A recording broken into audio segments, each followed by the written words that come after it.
If you're an avid internet user, then you've probably been told countless times to use strong passwords, enable two-factor authentication, and most importantly to keep your personal data private. But what if I told you that none of that actually matters? Let me explain why. Nearly every smart device you have gives you the option to toggle things like allow tracking or limit data sharing. But let's be real, who's to say that they aren't collecting your data, even when you say no?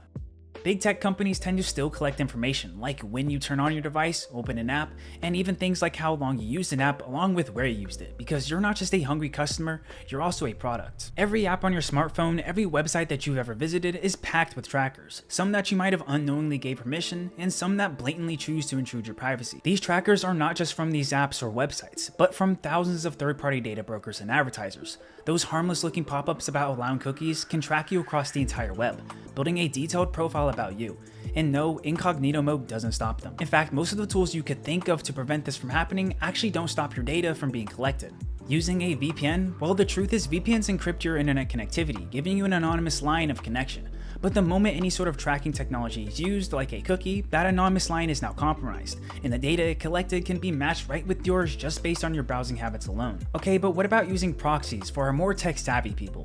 Well, although you can theoretically mask your identity from outside entities like government agencies or any type of internet ban, you'd be better off using multiple VPNs to protect your data. This is because proxies don't encrypt any data like a VPN does and can be easily traced back given the time and effort, no matter how many times you mask yourself and even if you're using multiple of them. And the worst part is that these trackers like to find new ways to get your data every day, using things like machine learning fueled by AI, and even by creating URL trackers embedded into the websites that you probably use daily. These methods have been normalized by the industry, with the scary part being is that there's methods that we don't even know about yet.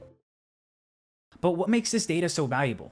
Big data brokers like to collect everything from your searches, what you click on, what you purchase. Everything is noted. Companies like CoreLogic, Oracle, and thousands more you probably haven't heard of are making billions with your data. And the worst part is that you will never know who it's being sold to. Worried about your name being out there? No need, because what you do online gives it away. Your digital footprint stores enough unique data that it can be tied back to you at any given moment. No matter how many times you clear your history, reset your browser, or unpredictable you are, that data is permanent and will never be deleted. What's even crazier is that this doesn't just happen on the web. The device you're using right now to watch this video has something companies like to call an advertising ID, a system within your device to track what you do with it, even when you're not online. But how do we stop this? Like I've mentioned, you could try to use a VPN or take extensive measures to ensure that you browse the web and use your device privately. But realistically, who's to say that those providing those tools aren't selling your data too? For things to change, regulations and laws would have to be enforced in order to stop companies from collecting and using this data. But most importantly, you would have to stop agreeing to it. So is online privacy possible? Well, truthfully no, but you can always take steps to limit the amount of data that you give away.